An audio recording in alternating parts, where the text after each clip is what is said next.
Kandidatja e Partisë Socialiste për kryetare në Bashkinë e Vlorës Brunilda Mersini u shpall fituese e zgjedhjeve të pjesshme vendore të 9 nëntorit me gjithsej 15.672 vota, kundrejt Dionis Sotës, i cili arriti të marrë 2.333 vota, dhe Gjergji Nikës 1.975 vota. Gjithsej 1.153 vota kanë qenë të pavlefshme. Këto ishin rezultatet përfundimtare të zgjedhjeve të pjesshme të 9 nëntorit për kryetar në Bashkinë e Vlorës. Televizioni 6+1 Vlora zbardh se sa vota ishin në kutitë e qendrave të votimit të qytetit të Vlorës dhe njësive administrative. Në Komisionin Zonal të Administrimit të Zgjedhjeve 85, që mbulon qytetin e Vlorës, Brunilda Mersini ka arritur të marrë 3.654 vota, Dionis Sota 664 vota, Gjergji Nika 563 vota, dhe 310 vota ishin të pavlefshme.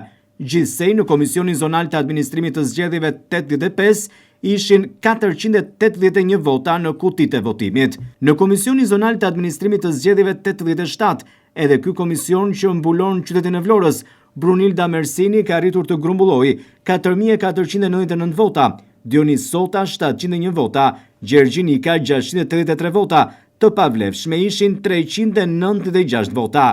Në kutitë e votimit të kësaj KZAZ-je, gjithsej ishin 5.883 vota. Komisioni Zonal i Administrimit të Zgjedhjeve 86 pati këtë rezultat. Kandidatja e Partisë Socialiste Brunilda Mersini ka arritur të grumbullojë 3.754 vota, Dionis Sota 539 vota, Gjergji Nika 453 vota dhe të pavlefshme ishin 318 vota. Totali votave në këtë Komision Zonal të Administrimit të Zgjedhjeve ishte 4.746 vota.